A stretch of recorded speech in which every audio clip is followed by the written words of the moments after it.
Bonjour à toutes, bonjour à tous. Public chéri, mon amour, comme disaient des proches.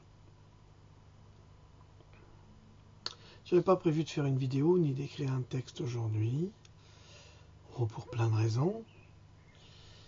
Et puis je me suis souvenu que je vous avais fait une promesse de vous lire un passage de ce merveilleux livre d'Axel Munthe, le livre de Saint-Michel. Alors pourquoi je vous lirai un passage d'un livre? C'est vrai, hein, c'est pas la grande bibliothèque ici. Non, c'est pas ça, j'ai un ami, et je vais donner son prénom. C'est vraiment un grand ami. Vous savez, ces amis qu'on rencontre rarement et qui sont comme des frères. Pas parce qu'ils disent oh t'es mon frère, c'est pas ça. Il y a vraiment une communion de pensée qui est extraordinaire. Ces amis avec lesquels on ne se fâche jamais, parce qu'il y a un respect profond de l'un vers l'autre. C'est mon ami Carlos. C'est vraiment, je suis fier d'avoir mon ami Carlos dans ma vie et je crois qu'il est fier de m'avoir dans la sienne. Ah, on ne se parle pas tous les jours, ça, on se parle une fois par mois, une fois tous les 2 mois, tous les 3 mois. Ça n'a aucune espèce d'importance, le temps n'existe pas. Et mais c'est drôle, lorsque je pense à lui, il m'appelle ou je l'appelle. Et on a des discussions qui sont interminables. Et c'est un véritable bonheur de discuter avec un homme aussi éveillé que lui et aussi attentif. C'est-à-dire que nous nous écoutons et nous nous entendons. Il y a ce qui s'appelle un échange. Souvent, dans les relations d'amitié, il y a celui qui parle et celui qui écoute. Et puis ça s'arrête là. Vous avez ceux qui viennent vous raconter leurs histoires, puis après qui s'en vont parce que ils ont vidé tout le trop-plein, et puis ils ne se posent pas la question de savoir si vous n'auriez pas eu envie de parler. Avec Carlos, on ne se raconte pas des histoires comme ça. On développe toujours des sujets philosophiques, c'est passionnant, ce sont des grandes discussions. Un garçon de très grande sensibilité, d'une intelligence profonde. Je ne parle pas de culture, je parle d'intelligence et de réflexion humaine. Et on grandit à chaque fois qu'on discute ensemble, qu'on a une discussion. Et puis il m'a parlé d'un sujet et il m'a dit j'ai pensé à toi et il m'a parlé du temps. Il m'a demandé ce que j'en pensais, donc on a philosophé, parce que la philosophie c'est donné à tout le monde, hein. Il ne faut pas croire que parce que certains ont des diplômes de philosophes, ils sont plus philosophes que vous. Les Amérindiens, les textes, enfin les citations que l'on a des Indiens d'Amérique sont emplis d'une philosophie phénoménale, très riche. Ils n'ont pas fait d'école de philosophie. Hein. Non, les philosophes sont des gens qui sont détenteurs d'un savoir philosophique. Est-ce pour autant qu'ils sont vraiment philosophes? Ça dépend. C'est pas parce qu'un prof de littérature est littéraire qu'il est forcément écrivain. Et donc il me parlait du temps. Et moi, évidemment, j'ai ce passage qui m'est revenu du livre de Saint-Michel, et j'ai dit attends, il faut que je te lise un passage. Alors évidemment, je sais où sont mes livres, et ça a l'air d'être bordélique là-dedans, mais ne vous inquiétez pas, je sais exactement où se trouve chaque livre. Et donc je lui lis le passage, et il m'a dit, mais c'est exactement ça, comment tu savais? Alors je ne sais pas, ça c'est les transmissions de pensée, c'est parvenir à expliquer les choses sans avoir besoin de développer son ego pour essayer de l'expliquer soi-même, parce qu'on a trouvé en fait que quelqu'un l'avait dit mieux que nous, et que nous respectons cette parole, et que nous considérons qu'il vaut mieux la réciter, cette parole, que de la développer soi-même. Pourquoi? Parce que elle est résumée d'une façon qui est tellement séduisante qu'elle en devient passionnante. Alors je vais vous réciter ce passage, c'est assez bref, hein, c'est dans le chapitre 6, me semble-t-il. Attendez, je vais retrouver le chapitre 7. C'est dans le chapitre de la Laponie. Alors je vous rappelle qu'Axel Munthe était médecin suédois, qu'il était guérisseur également et qu'il parlait aux animaux. Bon, c'est une histoire vraie, hein, c'est sa vie qu'il raconte. Et qu'il a découvert la villa d'Anna Capri, à Capri, donc cette petite île qui se trouve en face de Naples, et que vous pouvez visiter aujourd'hui encore, sa villa, une ancienne villa de Tibère. Et il raconte comment il a réussi à exhumer avec des rêves qui lui sont apparus et un spectre, comme dans Shakespeare, dans Hamlet. Mais c'est assez fascinant parce que ce que lui dit le spectre, quand il lui donne des indications, bien lui il les suit et il trouve. Alors peut-être qu'il a romancé, mais peu importe. Ce qui compte, c'est le roman, qui est le roman d'une vie et qui est une vie extraordinaire. Et que cette ville-là existe et que tous les grands du monde, dans les années 1900, sont allés la visiter et ont voulu l'acheter.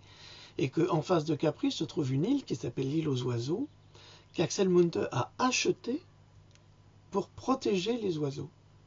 Et c'est une réserve ornithologique depuis. C'est pour vous montrer la hauteur du personnage. Alors il est chez son oncle Lars et sa tante Christine, et il dort dans la grange en Suède.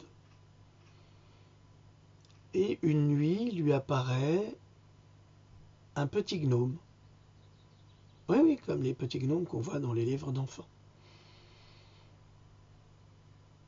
Donc je vais vous lire le passage.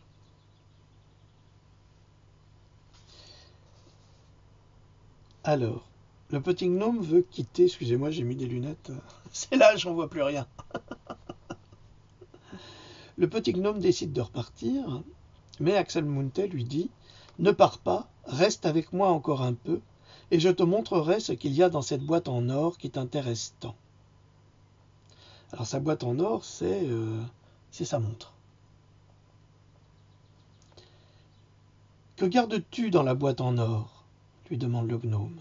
« Est-ce un animal ? Il m'a semblé entendre le tic-tac de son cœur à l'intérieur de la boîte. » « Ce sont les pulsations du cœur du temps que tu entendais. »« Qu'est-ce que le temps ? demanda le gnome. »« Je ne puis t'expliquer. Personne ne peut t'expliquer ce que signifie le temps. On dit qu'il se compose de 3 choses différentes, le passé, le présent et l'avenir.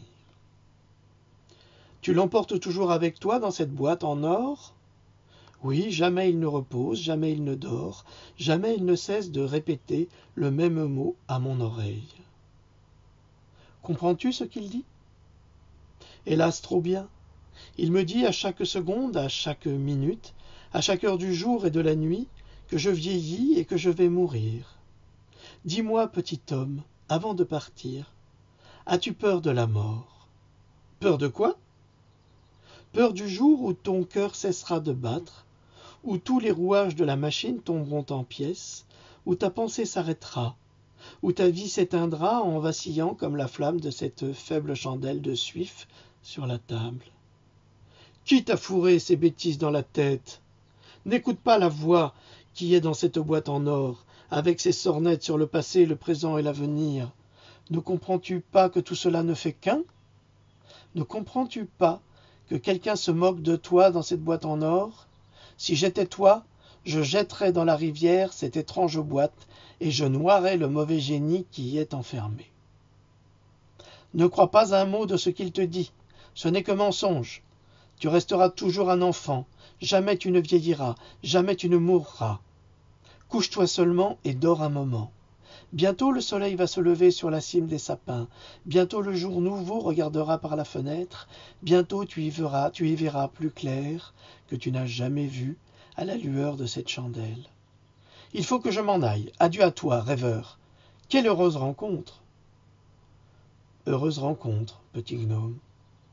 Il glissa de la chaise auprès de mon lit et gagna la porte en faisant claquer ses petits sabots de bois. Tout en farfouillant dans sa poche à la recherche de son passe-partout, il éclata tout d'un coup d'un rire si formidable qu'il dut tenir son ventre à 2 mains. « La mort !» gloussa-t-il. « Eh ben, vrai, c'est plus fort que ce que j'ai jamais entendu. Qu'ils sont donc myopes, ces idiots, de grands singes comparés à nous, les petits gnomes. La mort par Robin des Bois, je n'ai jamais entendu sottise pareille. » Voilà, c'est à la page 130-131 de cette édition, parce qu'il y a eu plusieurs éditions, d'une édition qui date, Axel Munthe, Sélection des Amis du Livre, à Strasbourg, tiens, magnifique. Alors, évidemment, j'avais ce livre en format poche, et puis j'ai réussi à trouver un autre livre d'Axel Munthe, car il en a écrit 2, qui s'appelait Hommes et bêtes, où il parle justement de la relation entre l'homme et l'animal. Mais ce livre est très précieux pour moi. Pourquoi? Parce qu'il m'a été donné, il m'a été offert par mon ami Erkan. Erkan, c'est mon ami de plus de 30 ans, que j'ai connu quand il avait 16 ans, et qui vit des moments très difficiles en ce moment. Il a perdu son frère et son père est très souffrant. Et c'est très très difficile pour lui et je le soutiens comme je le peux. Et ce qu'il y a d'extraordinaire avec mon ami, c'est qu'il a des perceptions extrasensorielles qui sont étonnantes. Et nous discutons de ces perceptions et nous pénétrons dans des mondes qui sont pourtant devant nous et que nous ne voyons pas. Un jour, il m'a raconté une anecdote. Ah, mon téléphone, je répondrai plus tard. Un jour, il m'a raconté une anecdote, c'était au Kurdistan. Son chien avait été mordu par un serpent. Et paniqué comme il était, à 6 ans, il apporte son chien dans ses bras, qui pleurait, à sa grand-mère qui était guérisseuse, et il lui explique que, grand-mère, le chien vient de se faire mordre par un serpent. Et sa grand-mère lui demande où il a été mordu. Parce qu'il y avait plusieurs types de serpents. Et tout d'un coup, elle prend une serpette et elle va couper les branches d'un buisson. Et elle va faire cuire ses branches avec ses feuilles et faire des cataplasmes. Et elle va enrouler tout le chien avec ces cataplasmes de plantes pendant 24 heures. Alors à ce niveau-là, personne ne sait si le chien va survivre ou pas. 24 heures plus tard, le chien est guéri. Et Erkan demande à sa grand-mère, « Mais grand-mère, comment se fait-il que tu as guéri ce chien avec ces plantes ?» Et elle lui dit, « Tu vois, dans ce buisson, il n'y a jamais de serpent. Parce que c'est l'antidote du venin du serpent. » Et comme j'étais dans mes recherches sur Pandora, ça fait 30 ans que je travaille sur Pandora, je me souvenais d'une phrase de Paracelse, qui est le père de la médecine contemporaine, enfin contemporaine au Moyen-Âge, de la Renaissance, et le plus grand médecin suisse de la Renaissance, qui aurait été empoisonné à cause de ses connaissances, et qui disait la chose suivante: lorsqu'il y a une maladie qui est donnée à un endroit, dans un marais, dans un champ, ou je ne sais où, le remède se trouve toujours de l'endroit d'où est partie la maladie. Et quand il m'a dit, mais je te jure Philippe que c'est vrai qu'elle a guéri mon chien. Et évidemment, j'ai pensé immédiatement à Paracels et ça a confirmé ce qu'il me disait. Ce sont des vérités universelles. Et c'est ça qui est merveilleux dans la vie et dans les événements de cette vie qui nous entourent. Alors restez éveillés à tout, à toutes les choses les plus simples qui sont autour de vous. J'ai une personne qui m'a demandé en contact, une personne d'une 60aine d'années, qui m'a dit qu'elle n'était pas aussi cultivée et aussi intelligente que moi. Ça m'a choqué parce que d'abord je ne me considère pas comme un être particulièrement plus intelligent qu'un autre et pas plus cultivé non plus parce que la culture elle est donnée à tout le monde. Et c'est ça que je voudrais dire à ceux qui ont honte parce qu'ils font des fautes d'orthographe. Ça les empêche d'écrire. Et pourtant ils ont une si belle âme. À ceux qui ne lisent pas forcément ou qui lisent pas beaucoup mais qui lisent un petit peu. C'est pas parce que vous lisez peu. C'est pas parce que vous faites des fautes d'orthographe que vous n'êtes pas intelligent et que vous n'êtes pas digne d'intérêt. C'est ça que je voulais vous dire à tous. Vous êtes tous dignes d'intérêt. Vous avez tous des qualités extraordinaires, sauf que vous ne les développez pas forcément. Et vous savez qu'elles sont là. Alors, faites-les émerger, aidez-vous et devenez les êtres extraordinaires que vous êtes. Parce que c'est grâce à vous qu'on arrivera à vaincre ces malfaisants qui nous détruisent et qui nous font du mal. C'est grâce à l'amour et à l'amitié et au partage que nous pourrons nous en sortir. Et si nous continuons à vivre reclus sur nous-mêmes, nous ne pourrons pas. Nous serons perdus. Alors j'ai beau dire, il ne faut pas se vivre reclus sur soi-même, surtout moi qui vis essentiellement dans ce petit espace à travailler sans arrêt. Mais il faut ça pour me permettre de vous éveiller un peu. Voilà, c'était une très courte vidéo aujourd'hui, mais à mon avis, elle est bien chargée. Je vous dis à très bientôt. Salut!